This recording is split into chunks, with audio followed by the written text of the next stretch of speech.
ಕುಡಿಯಲು ನೀರಿಲ್ಲ, ಬೆಳೆ ಒಣಗಿ ಹೋಗ್ತಾ ಇದೆ. ಆದ್ರೂ ತಮಿಳುನಾಡಿಗೆ ನೀರು ಹರಿಸಲೇಬೇಕು ಅನ್ನೋಂತಹ ಧ್ವನಿಯಲ್ಲಿ ಮತ್ತೊಮ್ಮೆ ಕರ್ನಾಟಕದಲ್ಲಿ ಕಾವೇರಿ ಕಿಚ್ಚು ದಗದಗಿಸ್ತಾ ಇದೆ. ನಿನ್ನೆ ನಡೆದಂತಹ 12 ಗಂಟೆಗಳ ಕರ್ನಾಟಕ ಬಂದ್ ರಾಜ್ಯದಲ್ಲಿ ಯಾವ ರೀತಿಯ ಪ್ರಭಾವವನ್ನ ಬೀರಿದೆ? ಕಾವೇರಿ ನೀರು ನಿರ್ವಹಣಾ ಪ್ರಾಧಿಕಾರ ನೀಡಿದಂತಹ ಆ ಒಂದು ಆದೇಶ ಈ ಬೃಹತ್ ಕಿಚ್ಚು ಉಂಟಾಗಲು ಕಾರಣವಾಯಿತೆ. ಇವತ್ತಿನ ಬಿಗ್ ರಿಪೋರ್ಟ್ ನಲ್ಲಿ ಈ ಕಾವೇರಿ ವಿವಾದದ ಅಪ್ಡೇಟ್ಗಳನ್ನ ನಿಮ್ಮ ಮುಂದೆ ಇಡ್ತಾ ಹೋಗ್ತೀವಿ, ಕೊನೆವರೆಗೂ ನೋಡಿ. ಕನ್ನಡ ಪರ ಸಂಘಟನೆಗಳ ಒಕ್ಕೂಟವಾದಂತಹ ಕನ್ನಡ ಒಕ್ಕೂಟ ಮತ್ತು ಹಿರಿಯ ಹೋರಾಟಗಾರ ವಾಟಾಳ್ ನಾಗರಾಜ್ ನೇತೃತ್ವದಲ್ಲಿ ನಿನ್ನೆ ಇಡೀ ರಾಜ್ಯದಾದ್ಯಂತ ಬಂದ್ಗೆ ಕರೆಯನ್ನ ನೀಡಲಾಗಿತ್ತು. ಕಾವೇರಿ ಕೊಳ್ಳದ ಜಿಲ್ಲೆಗಳಾದಂತಹ ಮಂಡ್ಯ, ಮೈಸೂರು, ಚಾಮರಾಜನಗರ ಮತ್ತು ರಾಮನಗರಗಳಲ್ಲಿ ಬಂದ್ಗೆ ಅತ್ಯಂತ ಭಾರೀ ಬೆಂಬಲ ಸಿಕ್ಕಿದೆ.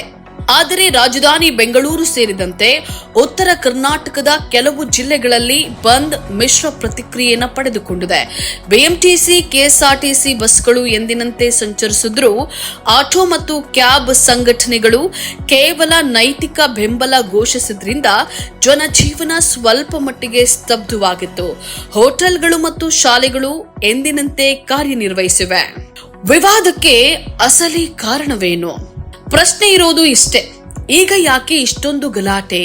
ಕಾವೇರಿ ನೀರು ನಿಯಂತ್ರಣ ಸಮಿತಿ ಕರ್ನಾಟಕ ಸರ್ಕಾರಕ್ಕೆ ತಮಿಳುನಾಡಿಗೆ ಪ್ರತಿದಿನ 12,000 ಕ್ಯೂಸೆಕ್ ನೀರು ಬಿಡಬೇಕು ಅಂತ ಹೇಳಿ ಆದೇಶವನ್ನ ಮಾಡಿದೆ.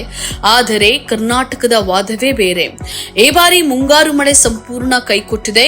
ನಮ್ಮ ಜಲಾಶಯಗಳಾದಂತಹ ಕೆಆರ್ಎಸ್ ಮತ್ತು ಕಬಿನಿಯಲ್ಲಿ ಕನಿಷ್ಠ ಕುಡಿಯುವ ನೀರಿಗೂ ಕೂಡ ಕೊರತೆ ಎದುರಾಗಿದೆ. ಇಂತಹ ಕಷ್ಟದ ಸಂದರ್ಭದಲ್ಲೂ ಕೂಡ ತಮಿಳುನಾಡಿಗೆ ನೀರು ಬಿಡೋದು ಎಷ್ಟು ನ್ಯಾಯ ಅನ್ನೋದು ಕರ್ನಾಟಕದ ರೈತರ ಆಕ್ರೋಶ. ಸುಪ್ರೀಂ ಕೋರ್ಟ್ ಮತ್ತು ರಾಜಕೀಯ ಬೆಳವಣಿಗೆ. ಇದೇ ವಿಷಯವಾಗಿ ತಮಿಳುನಾಡು ಸರ್ಕಾರ ಸುಪ್ರೀಂ ಕೋರ್ಟ್ ಮೆಟ್ಟಿಲೇರಿತ್ತು. ನಿನ್ನೆ ಆಗಸ್ಟ್ 13ರಂದು ಈ ಬಗ್ಗೆ ದೊಡ್ಡ ವಿಚಾರಣೆ ನಡೆಯಬೇಕಿತ್ತು. ಆದರೆ ಸುಪ್ರೀಂ ಕೋರ್ಟ್ನ ನ್ಯಾಯಾಧೀಶರಾದಂತಹ ಜಸ್ಟಿಸ್ ವಿಕ್ರಮ್ನಾಥ್ ಅವರು ವೈರಲ್ ಜ್ವರದಿಂದ ಬಳಲ್ತಿರೋದ್ರಿಂದ ಇಡೀ ವಿಚಾರಣೆಯನ್ನ ಆಗಸ್ಟ್ 17ಕ್ಕೆ ಮುಂದೂಡಲಾಗಿದೆ. ಅಂದ್ರೆ ಅಲ್ಲಿಯವರೆಗೂ ಕೂಡ ಕರ್ನಾಟಕ ಮತ್ತು ತಮಿಳುನಾಡು ನಡುವಿನ ಕಾವೇರಿ ಯುದ್ಧ ಕಾನೂನಾತ್ಮಕವಾಗಿ ಅಡ್ಡಕತ್ತರಿಯಲ್ಲಿ ಸಿಲುಕಿದೆ. ಇದಕ್ಕೆ ಅಂತಿಮ ಪರಿಹಾರ ಇನ್ನಾದ್ರೂ ಸಿಗಲಿದೆಯೇ?